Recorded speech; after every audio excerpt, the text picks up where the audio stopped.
Assalamualaikum warahmatullahi wabarakatuh. Perkenalkan, nama saya Winda Widyaningrum dengan NIM A4202100047 dari kelas A, program studi pendidikan biologi. Kali ini saya akan menerangkan tugas pendidikan Pancasila pertemuan ke-12. Pancasila adalah dasar negara Indonesia yang terdiri dari 5 sila. Garuda Pancasila adalah lambang negara Indonesia. Di tengah burung Garuda terdapat perisai yang berisi lambang sila Pancasila. Istilah Pancasila berasal dari bahasa Sanskerta. Pancasila termaktub dalam buku Negara Kertagama karangan Empu Prapanca dan buku Sutasoma karangan Empu Tantular. Pancasila sendiri berasal dari kata panca dengan arti 5 dan sila yang berarti berbatu sendi. Arti Pancasila sebagai dasar negara mengandung makna bahwa Pancasila digunakan menjadi dasar untuk mengatur pemerintahan dan penyelenggaraan negara.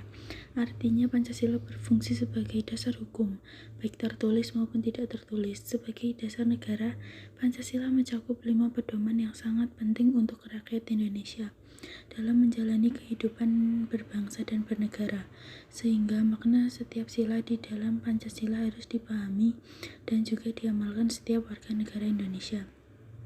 Pada hakikatnya, dasar negara Indonesia yaitu Pancasila yang dilengkapi dengan Undang-Undang Dasar 1945. Dasar negara Indonesia ini dari keyakinan yang kuat untuk mensejahterakan serta memajukan kehidupan bangsa. Pancasila adalah dasar falsafah atau filosofi masyarakat Indonesia. Lebih dari itu, Pancasila juga bisa disebut sebagai identitas bangsa Indonesia yang memiliki lambang burung Garuda. Pancasila sebagai dasar negara memiliki peran penting bagi kehidupan berbangsa dan bernegara. Bahkan pada 1 Juni ditetapkan sebagai Hari Kesaktian Pancasila sebagai keputusan Presiden nomor 24 tahun 2016. Tanggal tersebut dipilih karena Presiden Soekarno menyampaikan pidato yang berjudul Lahirnya Pancasila. Fungsi Pancasila sebagai dasar negara dimaksudkan bahwa Pancasila merupakan dasar negara yang penting untuk mengatur penyelenggaraan ketatanegaraan negara dari berbagai bidang seperti ideologi, politik, ekonomi, sosial budaya, dan pertahanan keamanan. Sila kedua, kemanusiaan yang adil dan beradab. Sila kedua mengajak kita untuk bersikap saling menghormati satu sama indikator perilaku yang sesuai dengan sila kemanusiaan yang adil dan beradab. 1. Tidak membeda-bedakan antara satu dengan yang lain. Maksudnya, dalam menjalani hidup kita memang dituntut untuk bergaul dengan siapapun. Hal tersebut sebenarnya juga tercermin pada hakikat manusia sebagai makhluk sosial yang tidak bisa hidup tanpa bantuan orang lain. Salah satu hal yang tidak boleh dilakukan saat bersosialisasi adalah sering membeda-bedakan. Maksud dari membeda-bedakan di sini adalah kamu cenderung tidak mau bersosialisasi dengan seseorang yang memiliki pola pikir berbeda.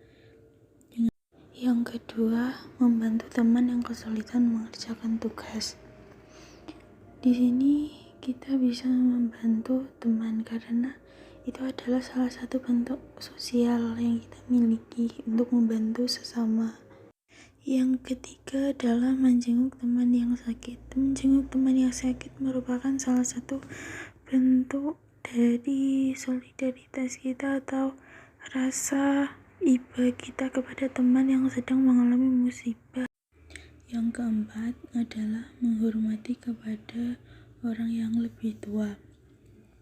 Terhadap yang lebih tua, maka hendaklah kita menghormati dan memuliakannya, karena mereka memiliki keutamaan.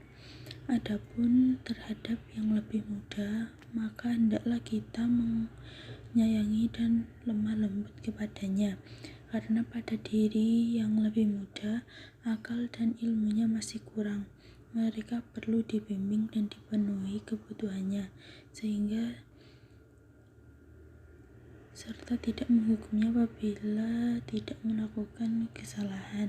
Mungkin sekian yang dapat saya sampaikan tentang pembelajaran di pertemuan ke-12 tentang pengamalan sila Pancasila. Yang kedua, Mohon maaf jika ada kesalahan. Sekian, wassalamualaikum warahmatullahi wabarakatuh.